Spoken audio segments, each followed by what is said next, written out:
barik alaihi.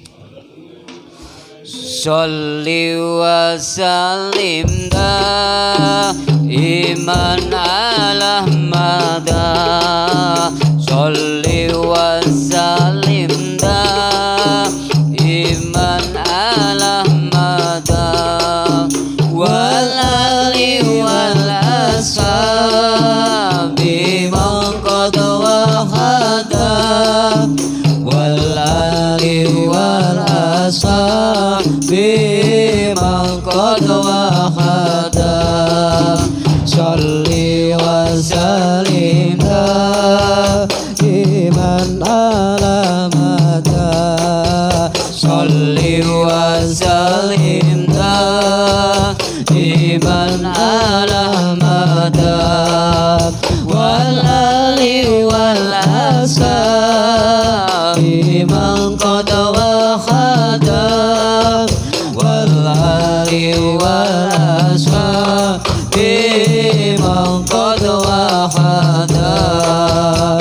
Muslimin muslimat ayo podo ndang sholat. Yen podo turung sholat ayo ndang podo sholat. Yen kurung podo sholat ayo ndang podo tobat. Sadurunge nyawa dicabut malaikat.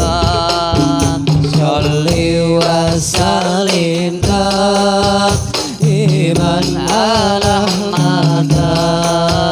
Sholli wa sallim iman ala mada.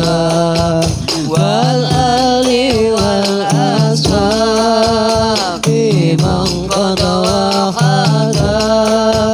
Wal ali wal ashabi man qad wahada. Sholat iku kewajiban, kewajiban kita sedaya.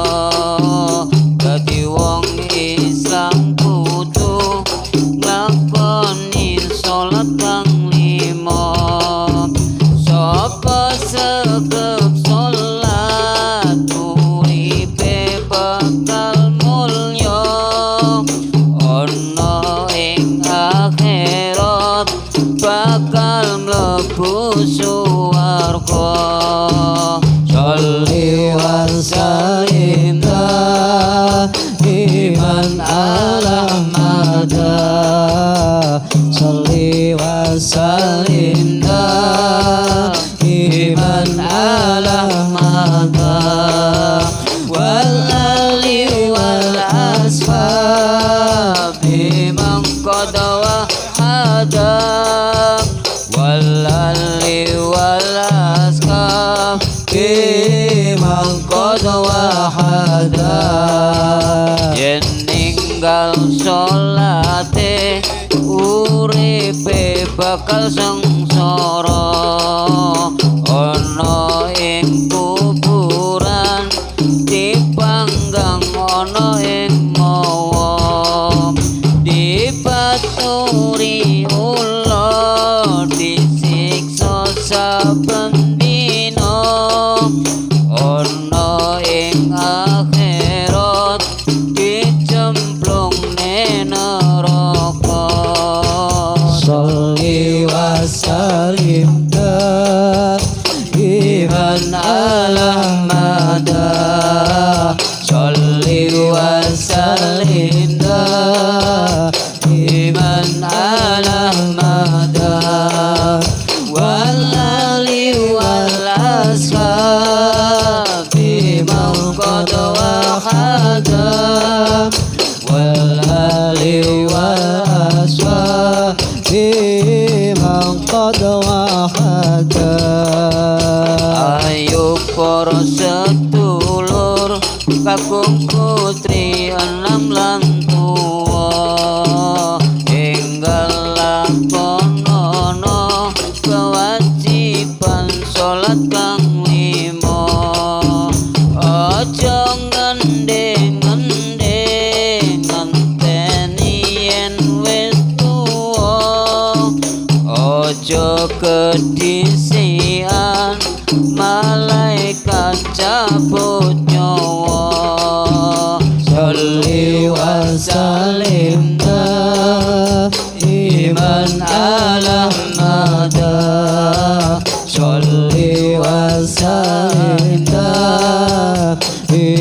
بمن ألم مدى والآل والأصحاب بمن قد وحدا والآل والأصحاب بمن قد وحدا Srogop sholate bakal gampang sedone malaikat cabut nyawa ora sampe nae dhewe rambut dicabut cokot tepung yo ibarate orang rasa lara lan ora ono sambate sholli wa sallim iban ala mada sholli wa sallim iban ala mada wal ali wal ashab mimman qad wahada والآل والأصحاب بمن قد وحدا Muga-muga Gusti Kang Maha Kuwasa tansah paring umur barokah lan dawa saged istiqomah nglakoni salat kang lima lan husnul